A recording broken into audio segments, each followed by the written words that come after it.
Okay, I am now ready to bind off, and this is how I do it. I follow the pattern. In this case, it is a twisted knit and a purl knit one by one with twisted knitting. So I'm going to knit the first stitch, twist it, and then I'm going to purl. And then what I'm going to do is I am going to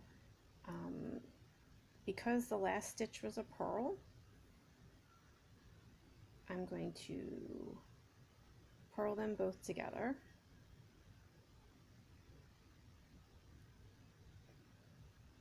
to bring it down one stitch. Then I'm going to knit the next stitch, and since that was a knit, I'm going to knit the two of them together. Then I'm going to purl,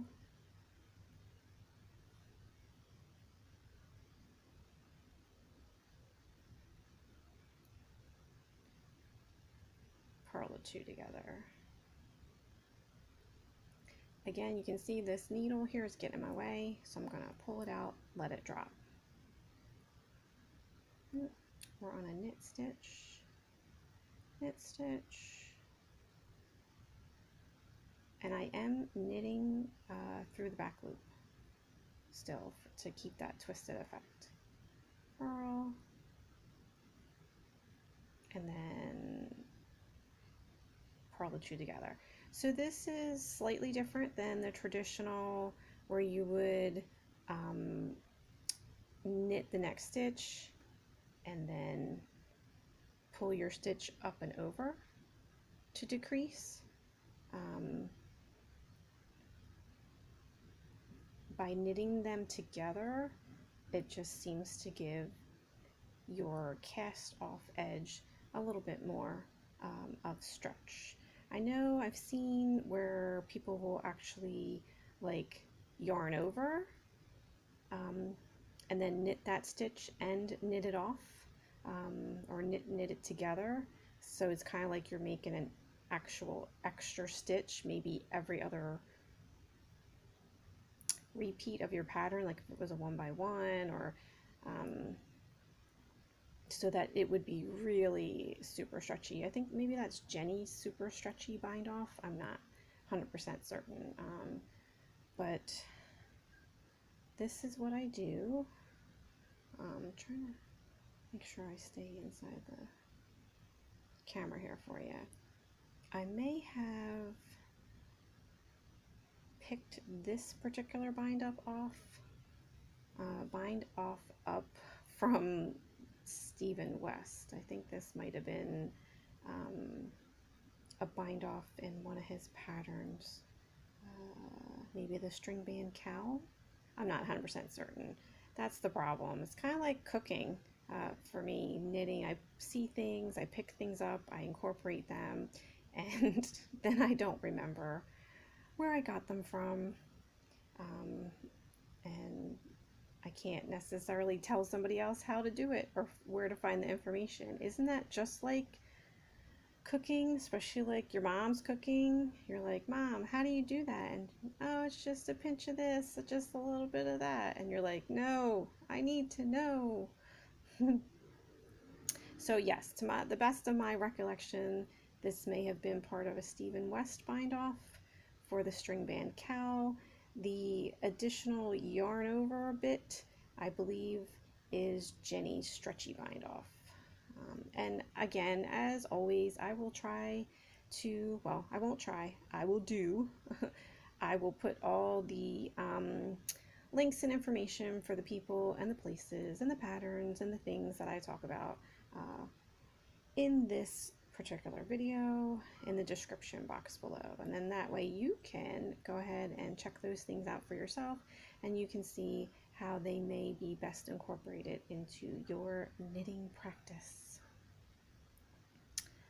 because it is practice, isn't it? There's always something to learn, always ways to improve, and nobody's perfect.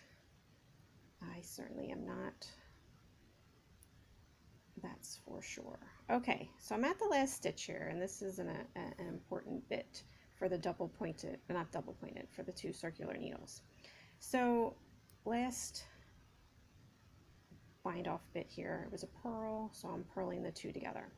So I got this like 1 stitch left, and the rest of my stitches on the sock are on the other circular needle. But before I can get to them, I gotta go through the stitches on this sock. So what I do when I get to this point is I just pull up a really big loop and I just leave it. Again, I throw my work in what is the back right now, and it'll be also the back of the work when I flip the needles over. And then, you know, I just pull it long enough, and I'm just kind of careful to make sure that I don't accidentally undo that while I'm working. Got my second needle, and I do the same thing again.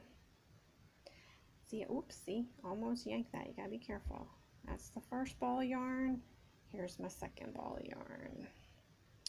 And I am going in pattern, knit through the back loop for that twisted knit. I'm purling the next stitch, and then because the last stitch that I made was a purl, I am purling the 2 together. Then I have 1 stitch on the needle. Next stitch is a knit through the back loop, and then because the last stitch I made was a knit through the back loop, I am also going to knit these 2 together through the back loop. And I just repeat that process all the way across, and you would do the same thing whatever your pattern is. If it's knit all the way across, then you just knit every stitch, and you knit the 2 together as you go along. If it was regular knit 1, purl 1, then you would perform regular knits and regular purls, or whatever. So I'm going to continue to do that here.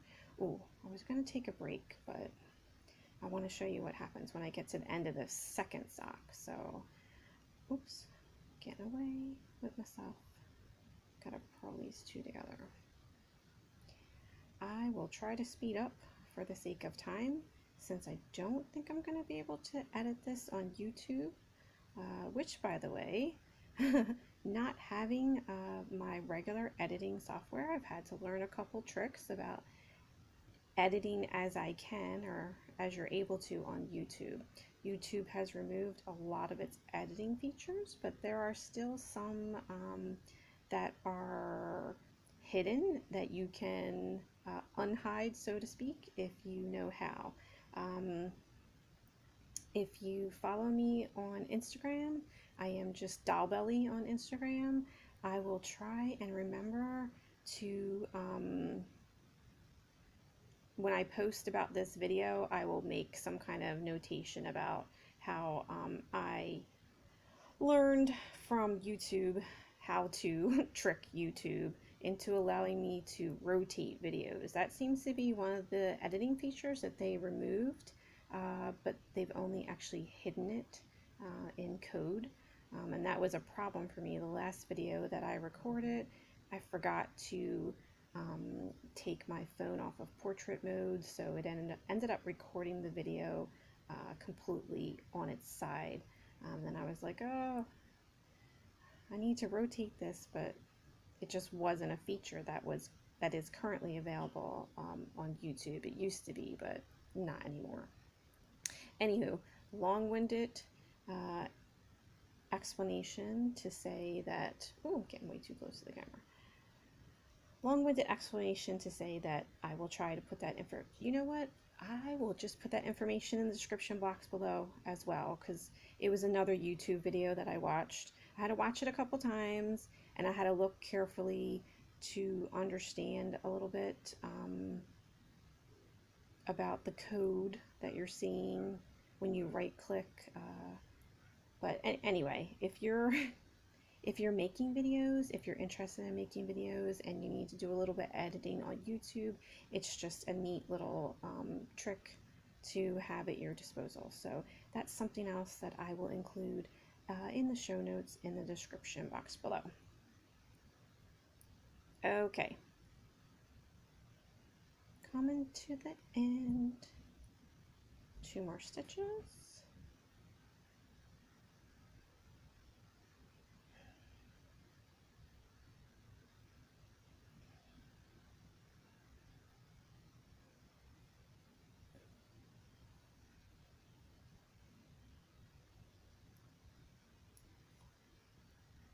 Okay, so here I am. I'm at the end. I only have the 1 stitch left, just like I only had the 1 stitch left on the first sock. What I'm going to do is I'm going to pull up the loop again and make it big. And I'm actually just going to remove this second, or the first circular needle. I'm going to remove it and put it aside. And it fell on the floor.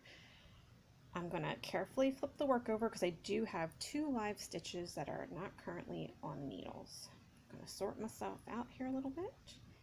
And so now I have all the stitches on the front have been bound off except for the one at the end of each sock, right? Okay, so I'm going to push all my stitches to the end of my circular needle, pick up my tip, and what I'm going to do is I'm actually just going to chuck the work in the back carefully, and I'm going to put that single stitch on my needle, on my right needle already, as if I just went ahead and knitted it. Knitted? Yeah, that's a word. Okay, and then I'm going to carry on in pattern. So here I am, I'm back. I have a knit through the back loop, and then I'm going to knit both these stitches together through the back loop and carry on.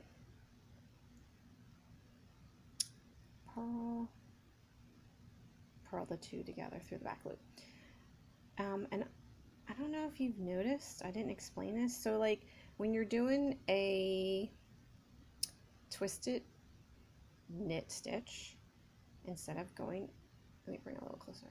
Instead of going through the front like you normally would, you put it in the back. Okay?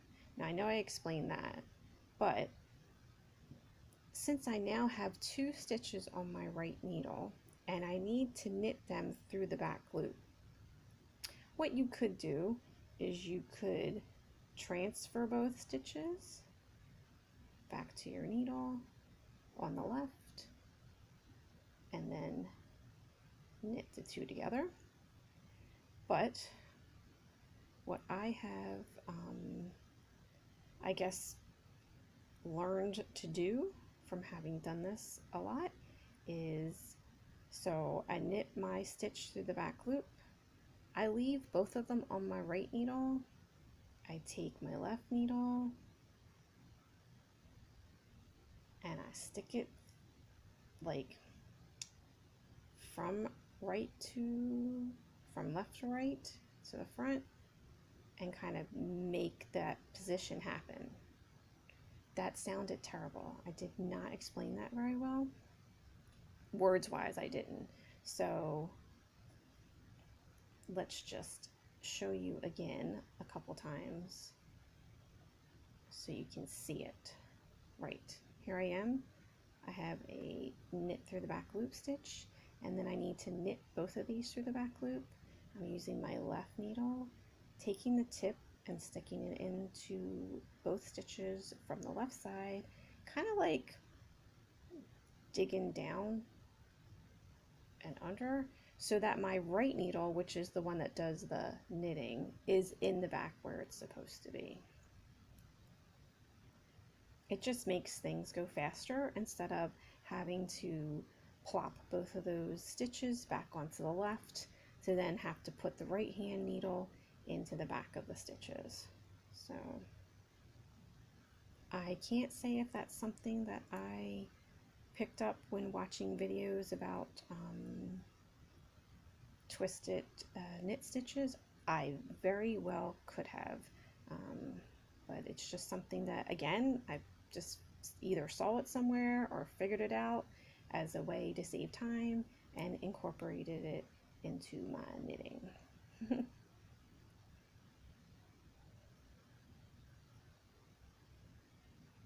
Okay, got a few more stitches. Feel free to fast forward to the point where I get to the ends of the socks, because that's where some different things happen, some things that you need to pay attention to. So, but I'm knitting really as fast as I can. I think I'm a slow knitter. I've seen other people knit, especially, oh, I wish I could continental knit. That just seems to fly off of people's needles when they're able to do the continental knitting style.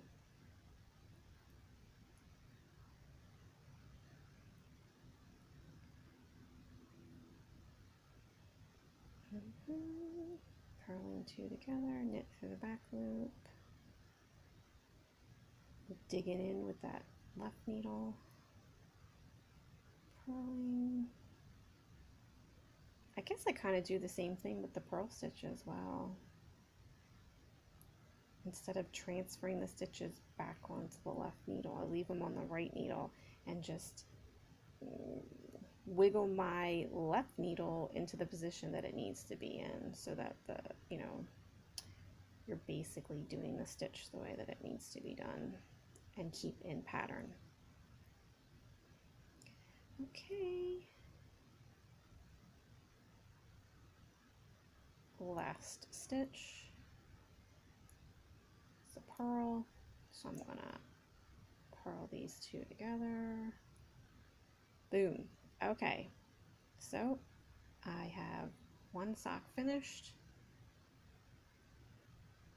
I have one stitch left. I'm gonna make a big loop so I can carefully separate these out. I actually have quite a bit more yarn left than I thought I did, but that's okay because I need this extra to graft the toes together. That's a whole nother separate video, I guess. Although you can go ahead and check out Stacy's videos for that. Put that in there.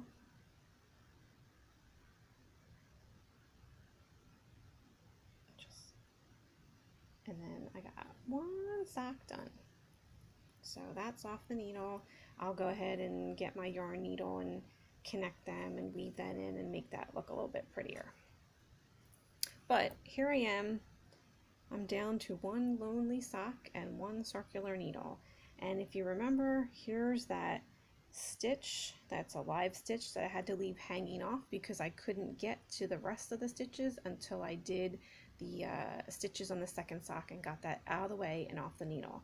So I'm just going to do the same thing that I did with the second sock that had the live stitch hanging, although only for a moment, as I flip the socks over, flip the work over. I'm gonna put that, I'm just gonna put it onto this right hand needle as if I just knit it together, and I'm gonna keep going till I get to the end. Okay, I will not bore you with making you watch the rest of the video. I think you get the point. At least I hope you do. I hope that you found this informative and that you liked seeing this video. If you did like seeing this video, please give it a thumbs up. If you happen to like what you see, consider subscribing to the channel, tapping the little bell. That way you'll be notified every time I put out a new video. And I think I'm going to continue to try and do some more of these tutorial type videos, especially with the two circular needles, two short circular needles for knitting socks, since that is my preferred method. And like I said at the beginning, it just doesn't seem to be the norm, and it sounds like you guys want to see it. So if that's what you want to see, I'm going to keep doing it. If you have any suggestions of other videos that you might like to see, please pop a comment in the comments box below. And I guess until next time, I hope that you stay happy and healthy and well, and that you're getting good crafting in whatever it is that you do, knitting, crocheting, macrame, cooking, right? Anything that you do, I hope you're having a good time doing it. And yeah, we'll see you next time here on Dot Belly Knits. Bye.